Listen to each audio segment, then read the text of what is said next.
আসসালামু আলাইকুম প্রিয় দর্শক, অন্য মঞ্চের আলোচনায় আপনাদের সকলকে আমন্ত্রণ জানাচ্ছি। নমস্কার, আমি তরুণ ঘোষ। শেখ হাসিনা এবছরই দেশে ফিরছেন। এটা আমার কথা নয়, এটা হচ্ছে শেখ হাসিনার কথা। তিনি 28 তারিখে এনডিটিভি ওয়ার্ল্ডকে একটা বিস্তারিত দিয়েছেন, মানে তার সাক্ষাৎকার দিয়েছেন। সেখানে লেখা হচ্ছে, I will return to my country this year, Sheikh Hasina. Any attack on minorities is an attack on the independence of Bangladesh. Stressed Sheikh Hasina is an interview with NDTV.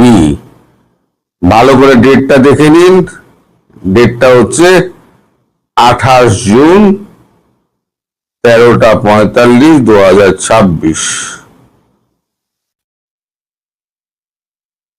NDTV word. আমি এখানে ইংরেজিটা দিয়ে দিচ্ছি, পাশাপাশি আমি বাংলাতে বলেও দিচ্ছি আপনাদের সুবিধার জন্য। দেশের সাবেক প্রধানমন্ত্রী শেখ হাসিনা বলেছেন, সব বাধা ষড়যন্ত্র অতিক্রম করে আমি এবছরই দেশে ফিরে আসব। প্রায় 2 বছর আগে দেশ ছাড়তে বাধ্য হওয়ার পর এই প্রথম একটি বিস্তারিত একান্ত সাক্ষাৎকারে তিনি বাংলাদেশের বর্তমান রাজনৈতিক পরিস্থিতি, আওয়ামী লীগের ভবিষ্যৎ, সংখ্যালঘুদের নিরাপত্তা, গণতন্ত্র, বিচার ব্যবস্থা এবং নির্বাসিত জীবন নিয়ে কথা বলেছেন। প্রশ্ন করা হয়েছে, আপনার বিরুদ্ধে মৃত্যুদণ্ডের রায় রয়েছে, এরপর আপনি এবছর দেশে ফেরার কথা বলছেন, এটি কতটা বাস্তবসম্মত? শেখ হাসিনা বলছেন, আমার দেশে ফেরা ব্যক্তিগত উচ্চাকাঙ্ক্ষার বিষয় নয়, এটি বাংলাদেশের মানুষের রাজনৈতিক অধিকার, গণতন্ত্র প্রতিষ্ঠা, আইনের শাসন এবং মুক্তিযুদ্ধের চেতনা পুনরুদ্ধারের সঙ্গে জড়িত। আমি ক্ষমতার জন্য রাজনীতি করি না, আমি রাজনীতি করি বাংলাদেশের মানুষের জন্য, কল্যাণের জন্য এবং জাতির পিতা বঙ্গবন্ধু শেখ মুজিবুর রহমানের স্বপ্নের সোনার বাংলা গড়ার জন্য। আমার বিরুদ্ধে দেওয়া রায় কোন ন্যায় বিচার নয়, এটি অবৈধ, অসাংবিধানিক এবং রাজনৈতিক উদ্দেশ্য প্রণোদিত প্রক্রিয়ার অংশ। আমি মৃত্যুকে ভয় পাই না। 1975 সালে আমি আমার বাবা, মা, ভাই এবং প্রায় পুরো পরিবারকে হারিয়েছি। 21 আগস্ট গ্রেনেড হামলার মাধ্যমে আমাকে হত্যার চেষ্টা করা হয়েছিল। জীবনে বহু ষড়যন্ত্রের মুখোমুখি আমি হয়েছি, কিন্তু প্রতিবারই আমি জনগণের পাশে দাঁড়িয়েছি। জনগণের ভোটে 5 বার প্রধানমন্ত্রী নির্বাচিত হয়েছি এবং দেশের উন্নয়নের কাজ করেছি। তাই আমি স্পষ্টভাবে বলতে চাই, সব বাধা ও ষড়যন্ত্র অতিক্রম করে আমি এই বছরই দেশে ফিরব।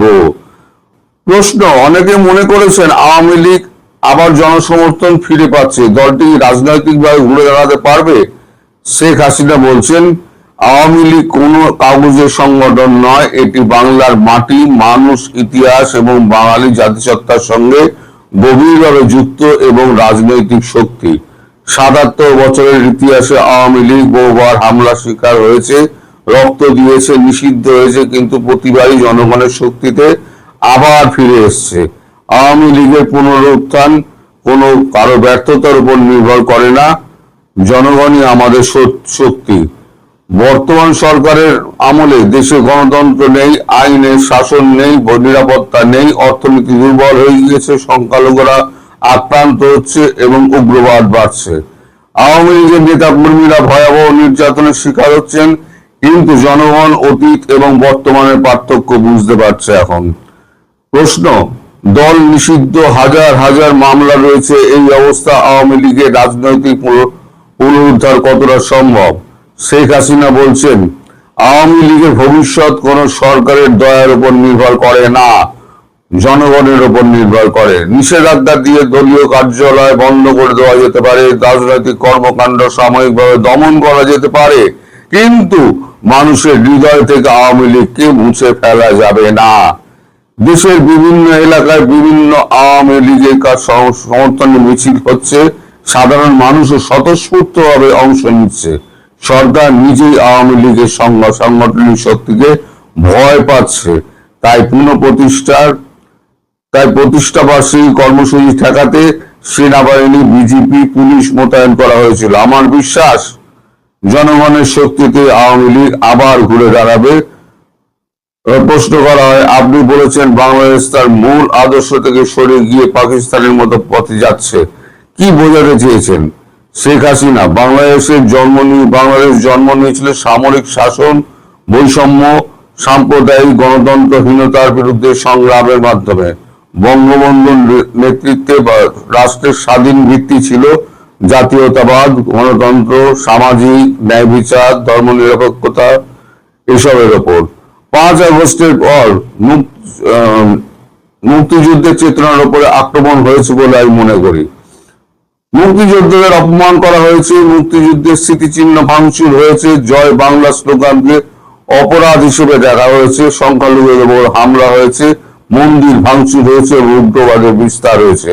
অন্যদিকে আওয়ামী লীগের শাসন আমলে বাংলাদেশ অর্থনৈতিক প্রবৃদ্ধি, দারিদ্র হ্রাস, বিদ্যুৎ, শিক্ষা, স্বাস্থ্য, অবকাঠামো এবং ডিজিটাল উন্নয়নের উল্লেখযোগ্য অগ্রগতি অর্জন করেছিল বলে তিনি দাবি করেন। তার ভাষায়, পদ্মা সেতু, metro rail, Karnaphuli tunnel, Bangabandhu satellite এবং ডিজিটাল বাংলাদেশের মতো প্রকল্প দেশীয় উন্নয়নের রোল মডেলে পরিণত করেছিল।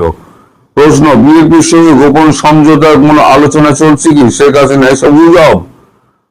গণতন্ত্র, আওয়ামী লীগের রাজনৈতিক অধিকার এবং জনগণের ভোটাধিকার কোনো গোপন দর কষাকষির বিষয় নয়। আওয়ামী লীগের উপর নিষেধাজ্ঞা প্রত্যাহার করা কোনো অনুগ্রহ নয়, ন্যায় বিচার ও দয়া নয়, এটা সাংবিধানিক অধিকার। প্রশ্ন, সংখ্যালঘুদের উপর হামলা এবং ইসলামিক গোষ্ঠীর হুমকি সম্পর্কে আপনার মতামত কি? শেখ হাসিনা, এটি একটু অতি উদ্বেগজনক, বেদনাদায়ক। 5 আগস্টের পর হিন্দু, বৌদ্ধ, খ্রিস্টান, আদিবাসী, আহমদিয়া, সুফি সম্প্রদায়ের মানুষ নিরাপত্তাহীনতার মধ্যে রয়েছে বলে তিনি অভিযোগ করেন। মন্দির ভাঙচুর, প্রতিমা ভাঙা, বাড়িঘর লুট, চাঁদাবাজি, নারীর প্রতি সহিংসতা এবং ধর্মীয় অনুষ্ঠানে বাধা দেওয়ার ঘটনাও ঘটেছে বলে তিনি দাবি করেন। তিনি বলেন, সংখ্যালঘুরা কোনো ভোট ব্যাংক নয়, তারা বাংলাদেশের সমান আত্মমর্যাদার নাগরিক। সংখ্যালঘুদের উপর হামলা মানে বাংলাদেশের স্বাধীনতার চেতনার উপরে হামলা। প্রশ্ন, ভারতে নির্বাসিত জীবন কিভাবে কাটছে? শেখ হাসিনা, অনেকদিন ধরেই আমার ব্যক্তিগত জীবন নিয়ে কিছু বলতে চাই না। আমার পরিবার পরিজনের সঙ্গে যোগাযোগ আছে, কিন্তু আমার মন পড়ে থাকে বাংলাদেশে। সে দেশের মানুষের কাছ থেকে দূরে থাকা, মাটির থেকে দূরে থাকা এবং প্রতিদিন নেতাকর্মীদের কষ্টের খবর শোনা অত্যন্ত বেদনাদায়ক। তবু দূর থেকেই আমি প্রতিদিন বাংলাদেশের পরিস্থিতি পর্যবেক্ষণ করি, নেতাকর্মীদের খোঁজ রাখি এবং আন্তর্জাতিক অঙ্গনে বাংলাদেশের গণতন্ত্র ও মানবাধিকার পরিস্থিতি তুলে ধরার চেষ্টা করি। আমার শক্তি বাংলাদেশের জনগণ, আওয়ামী লীগের নেতাকর্মী, জাতির পিতার আদর্শ। আমি বিশ্বাস করি বাংলাদেশের মানুষ আবার গণতন্ত্র ফিরে আনবে এবং জনগণের শক্তি দিয়ে আওয়ামী লীগ আবার ঘুরে দাঁড়াবে। আমার দৃঢ় প্রতিজ্ঞ, শেখ হাসিনা ফের বাংলাদেশে এবছরই ফিরছেন। আমি যেটা বলেছিলাম, আগামী 2 মাসের মধ্যে, আপনারা অনেকে হেসেছিলেন, গুজববাজ বলেছিলেন আর কত গুজব চালাবেন। আজকে তিনি নিজে এনডিটিভি ওয়ার্ল্ডকে ভারতবর্ষের নয়, বিশ্বের অন্যতম একটা শ্রেষ্ঠ গণমাধ্যমকে তিনি আজকে একটি লম্বা ইন্টারভিউ, গতকালকে 28 তারিখে লম্বা একটি ইন্টারভিউ দিয়েছেন। তাতে তিনি আদ্যপান্ত পরিষ্কার করে বলে দিয়েছেন তিনি কি চাইছেন, তিনি কবে ফিরবেন, তিনি কি করতে চাইছেন, তার আগামী পরিকল্পনা কি এবং তার মাথার মধ্যে কি আছে, তার ভাবনা চিন্তা সমস্তটা একদম পরিষ্কার বলে দিয়েছেন। অতএব আমি যেটা বলছিলাম, ভারতবর্ষ ভেতরে ভেতরে ভেতরে ভেতরে তৈরি হচ্ছে, সমস্ত অঙ্ক ঠিক হয়ে গিয়েছে, এইবার শুধু আসল খেলার প্রয়োজন। সেই খেলাটা এইবারে খেলা হবে। দেখুন, চীনের সঙ্গে কথা হয়ে গেছে, আমেরিকা বারবার দৌড়চ্ছে, ভারত কিন্তু আমেরিকার কাছে দৌড়ায়নি, একবারও যায়নি, বরং বলেছিল আমাদের ব্যাপার আমরা মিটিয়ে নেবো, আপনার নাক গলাতে হবে না। ভারতের কাছে আর্জি দেওয়া হয়েছিল, ভারত কিন্তু সে আর্জি খারিজ করে দিয়েছে। আবার মার্কো রুবিওর খবর আমি সকালবেলা করলাম যে মার্কো রুবিও প্রস্তাব দিয়েছে যে প্রেসিডেন্ট ট্রাম্প তিনি এখানে এসে দুটি বিষয়ে কথা বলবেন, একটা হচ্ছে ট্যারিফ আর একটা হচ্ছে বাংলাদেশের ব্যাপারে এবার তিনি চুক্তি করবেন। আমার মনে হয় চুক্তি অব্দি এগোবে না, চুক্তির আগেই এবছরই উনি বলেই দিলেন এবছর ভারতবর্ষ সেই রকম ব্যবস্থা করে তাকে তার সস্থানে বসিয়ে দেবে, এবং আমার কথাটি ফললো, নোটে গাছটি মূল। আসসালামু আলাইকুম ওয়া রাহমাতুল্লাহ। সবাই ভালো থাকবেন, সুস্থ থাকবেন, সাবধানে থাকবেন। নমস্কার। জুন মাসের 25 তারিখ বৃহস্পতিবার বিকেল বেলাতে আজকের এই ভিডিওটি করছি। আমি যখন এই ভিডিওটি করছি তখন বাংলাদেশের প্রধানমন্ত্রী চায়না সফরে আছেন। তার যে রাষ্ট্রীয় প্রটোকল, সেই প্রটোকল অনুযায়ী আজকে তিনি ব্যস্ত সময় কাটাচ্ছেন। গতকাল তিনি চীনে এসে পৌঁছেছেন, আর আগামীকাল আনুষ্ঠানিকভাবে চীনের সর্বময় ক্ষমতার অধিকারী মিস্টার শি জিনপিং, চীনের প্রেসিডেন্ট, তার সঙ্গে সাক্ষাৎ হবে। যে বিষয়গুলো আমরা শুনতে পাচ্ছি, চীন থেকে অনেকগুলো যুদ্ধ বিমান কেনা হবে, চীনের সঙ্গে বাণিজ্য বৃদ্ধি হবে, চীনের জন্য বাংলাদেশে একটি আলাদা ইকোনমিক জোন প্রতিষ্ঠা করা হবে, চীন যাতে বাংলাদেশে বিনিয়োগ করতে পারে এজন্য ওয়ান স্টপ সার্ভিস বাংলাদেশ দেবে, এবং এই অর্থে বাংলাদেশ যে বোর্ড অফ ইনভেস্টমেন্ট যেটা রয়েছে বিডা, তো সেই বিডা একটি ব্যবসায়িক সম্মেলন করেছে বেইজিংয়ে, সেখানে প্রধানমন্ত্রী বক্তব্য দিয়েছেন। এখন এই যে চীন সফর, সেই চীন সফরে আপনি আমি কতটা আশাবাদী হতে পারি, এর দ্বারা আসলে আমাদের কতটা লাভ হবে এবং আমাদের কি পরিমাণ ক্ষতির ঝুঁকি রয়েছে। যদি চীনে তার উপস্থিতি থেকে শুরু করে আজকের এই দিন পর্যন্ত, মানে আমার একটু ভুল হতে পারে এবং আমি চাই যে আমার প্রেডিকশন ভুল হোক, কিন্তু তারপরও বলছি, তিনি যেভাবে মালয়েশিয়াতে আদৃত হলেন, সমাদৃত হলেন, সম্মানিত হলেন এবং মালয়েশিয়ার প্রধানমন্ত্রীকে যেভাবে বিমোহিত করলেন, এটি যদি মালয়েশিয়ার অভিনয় না হয়, অথবা এই যে মালয়েশিয়া তার সঙ্গে যা কিছু করেছে এটা যদি চীনের পরামর্শে মালয়েশিয়া সে কাজটি না করে থাকে, তাহলে মালয়েশিয়ার পার্টি আপাতত স্থগিত রাখেন। দ্বিতীয় যে পার্টি, সেটা হলো মালয়েশিয়াতে আমরা যা কিছু দেখেছি, আমাদের একটা ধারণা ছিল যে ঠিক একইভাবে প্রধানমন্ত্রীকে চীন দেশে অভ্যর্থনা জানানো হবে, এবং সে অভ্যর্থনা অবশ্যই রাজস্বিক হবে। কিন্তু আমার মাথায় ঢুকলো না যে উনি সরাসরি বেজিং না গিয়ে কেন ডালিয়ানে গেলেন, এবং এই যে ওয়ার্ল্ড ইকোনমিক ফোরামে যোগদান করার জন্য নিজেকে তিনি যেভাবে উপস্থাপন করলেন, এবং ওখানে যারা যারা এসেছেন, যে সকল রাষ্ট্রপ্রধান, সরকার প্রধান, সার্বিক বিচারে বাংলাদেশের প্রধানমন্ত্রী কোনো অবস্থাতেই তাদের সঙ্গে এক মঞ্চে গিয়ে ওভাবে ঠিক অভ্যস্ত নই আমরা দেখতে। দ্বিতীয়ত আবার সেখান থেকে ডালিয়ান থেকে তিনি বেইজিং এ যেভাবে আসলেন ট্রেনে করে, তারপরে বেইজিং রেলওয়ে স্টেশনে তাকে যেভাবে রিসিভ করা হলো, আবার সেই রেল স্টেশনের পাতাল জায়গা থেকে তিনি এক্সিলেটরে করে প্রথমে ট্রেন থেকে নামলেন, লাল কার্পেট দেওয়া হলো, অল্প কয়েকজন যারা অস্ত্রধারী সেনা কর্মকর্তা বা গার্ড রেজিমেন্টের সদস্য যেভাবে লেপরাইড করে তাকে অভ্যর্থনা জানালেন, এটা আসলে ভালো লাগেনি। আগামীকাল যদি চীনের যে প্রেসিডেন্টের সঙ্গে তার সাক্ষাতের আগে তাকে গ্রেট হলে বা তিয়ান আনমেন স্কোয়ারে আলাদা গার্ড অফ অনার দেয়া হয়, অথবা ধরুন চীনের প্রেসিডেন্ট এবং সে যৌথভাবে যেভাবে মালয়েশিয়াতে হয়েছে ওভাবে যদি তারা গার্ড অফ অনার গ্রহণ করেন, সেটা ভিন্ন কথা। যদি সেটা না হয় তাহলে আমাদের জন্য যে ইজ্জতের পাংচার হয়ে গেল, এটা রিপেয়ার করা সম্ভব নয়। এই জন্য আগের দিনে আমি বলছি যে আগামীকাল রাষ্ট্রপতির সঙ্গে প্রধানমন্ত্রীর যে সাক্ষাৎ, সেই সাক্ষাৎটি যেন অসম্ভব জাঁকজমকপূর্ণ হয়, প্রার্থনা করছি। আমি জানি না প্রোটোকলে কি আছে,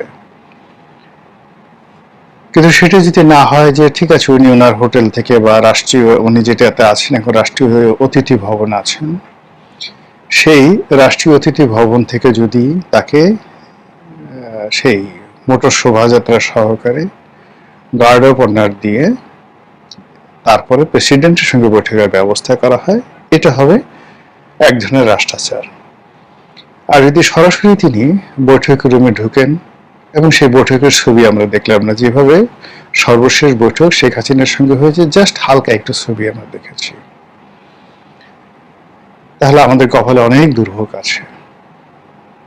আওয়ামী লীগ দাঁত ভেঙচি মারবে, দিল্লি পাত্তা পেয়ে যাবে, আমেরিকা এবং ইউরোপীয় রাষ্ট্রশক্তি তারা সরকার থেকে মুখ ফিরিয়ে নেবে এবং সরকারকে খুব চিপ মনে করবে, এবং বাংলাদেশে ফিরে আসার সঙ্গে সঙ্গে সরকার বিরোধী যে সকল শক্তি চীনের মদতে আছে, জামাত এনসিপি থেকে শুরু করে অন্য যে সকল দলগুলো, তার মধ্যে অন্য যে সকল দক্ষিণপন্থী সংগঠনগুলো এই মুহূর্তে খুব মাথা নাড়াচাড়া করছে সাদা পতাকা নিয়ে। প্রধানমন্ত্রী ফেরার আগেই আপনি দেখবেন যে প্রধানমন্ত্রীর আগামীকালের সম্মানটি যদি মালয়েশিয়ার মতো হয় তাহলে এক ধরনের ফলাফল হবে, আর যদি একেবারে কোনো রকম ফর্মালিটি ছাড়া, মানে ওই যে তাকে যেভাবে ডালিয়ানে রিসিভ করা হয়েছে, যেভাবে বেইজিং এ রিসিভ করা হয়েছে, তদ্রূপ রাষ্ট্রপতির সঙ্গে তার যে বৈঠক, সেই বৈঠকে যদি ঠিক ওইভাবে তাকে রিসিভ করা হয় তাহলে বিএনপির কপালে দুর্ভোগ আছে। এখন আমি যেটি বলতে চাই সেটি হলো, আপনি যদি সবার বন্ধু হন, ইট মিনস আপনি আসলে কারো বন্ধু নন। চীন মানে কি বলবো, প্রথম দিন থেকেই একেবারে শেখ হাসিনার সঙ্গে যেভাবে সম্পর্ক রেখেছে, বিএনপির সঙ্গে একইভাবে সম্পর্ক রেখেছে, জামাতের সঙ্গে, ছাত্র শিবির, ছাত্র দল, ছাত্রলীগ, যুবলীগ, সবার সঙ্গে তাদের সম্পর্ক, এমনকি হেফাজত, চরমোনাই, তাদের সবার সাথে চীন সম্পর্ক রক্ষা করে। শাহজালাল মাজারের যে খাদেম থেকে শুরু করে শাহপরান মাজারের খাদেম, এবং তারা যদি প্রয়োজন মনে করে তাহলে হযরত খানজাহান আলী রহমতুল্লাহ আলাইহির মাজারের যে কুমিরটিকে ধরে নিয়ে অন্য জায়গায় ছেড়ে দেওয়া হয়েছে, তারা প্রয়োজনে সেই কুমিরের সাথে বন্ধুত্ব করবে। তো এই হলো তাদের বন্ধু ভাগ্য। তারা সবার সাথে বন্ধুত্ব করে এবং কারো জন্য কখনো ঝুঁকি নেয় না। তারা পিছন দিক থেকে সুতা টানে, ফাইট করতে হয় নিজের শক্তিতে। যখন তাদের সবচেয়ে ঘনিষ্ঠ মিত্র এই পাক ভারত উপমহাদেশে, সেটা হলো মহেন্দ্র রাজাপাকসে। মহেন্দ্র রাজাপাকসে যখন পড়ে গেল বা পতন হলো, চীন এগিয়ে আসেননি তাকে উদ্ধার করতে। শেখ হাসিনা তাদের খুবই ঘনিষ্ঠ বন্ধু ছিলেন। তিনটি যে নির্বাচন, যেটি নিয়ে আমরা আন্দোলন লড়াই সংগ্রাম করেছি, তিনটি নির্বাচনের মদতদাতা, প্রথম অ্যাক্রেডিটেশন দেওয়া এবং একটা কর্তৃত্ববাদী শাসন বাংলাদেশে প্রতিষ্ঠিত হচ্ছে অনেকটা চীনা কমিউনিস্ট পার্টির কর্তৃত্বের মতো, এবং শেখ হাসিনার ক্ষমতা ক্রমশ মিস্টার শি জিনপিং এর মতো হচ্ছিল। এটা চীন ওয়েলকাম জানাচ্ছিল। কিন্তু সেই শেখ হাসিনা যখন বিপদ এলো, চীনের চোখ উল্টাতে একটা মিনিট লাগেনি। আরো যদি স্পষ্ট করে বলতে হয় যে শেষবার যখন শেখ হাসিনা তার কাছে বা তাদের কাছে গেল, ঠিক সেই সময় তাকে যদি ওইভাবে খালি হাতে ফিরিয়ে দেওয়া না হতো, তাহলে এই যে তার যে অবদমিত মন, তার যে ফ্রাস্ট্রেশন, সেই ফ্রাস্ট্রেশনের কারণে সে সংবাদ সম্মেলনে বেফাস কথা বলল। আপনি আমাকে দাওয়াত করে নিলেন, দাওয়াত করে নিয়ে মুখ ফিরিয়ে রাখলেন, খাবার দাবার ভালো মতো দিলেন না, প্লেটে টুংটাং শব্দ করলেন, তারপরে শেষে খাবার টেবিলে আপনি আমার সঙ্গে বসলেন, বড় বড় হাই তুললেন, 3-4টে হেসকি দিলেন, তারপরে আমি খাচ্ছি, আপনি সেই দাঁত খিলান করলেন, একটু নাকের সর্দিটা মুছলেন, জিহ্বাটা বের করলেন, 3-4টে হাসি দিলেন। খাবার আর থাকে বলেন তো? কাশি দিলেন। এইরকম মানে আপনি যে কাউকে অপদস্থ করতেছেন, নানাভাবে করতে পারেন, তার সমস্ত কাজের যে স্পৃহা আপনি নষ্ট করে দিতে পারেন আপনার ঘরের মধ্যে নিয়ে, বাইরে থেকে পারবেন না। তো শেখ হাসিনার পতনের যে ঘন্টা, সেই ঘন্টা বেজিং থেকে বেজেছিল, যে বেজিং 2014 সন থেকে শেখ হাসিনার সঙ্গে ছিল, এবং শেখ হাসিনা সত্যিকার অর্থে আপনি ভারতকে বলছে সবকিছু দিয়েছে, কিন্তু আসলে সে চীনকে সবকিছু দিয়েছে।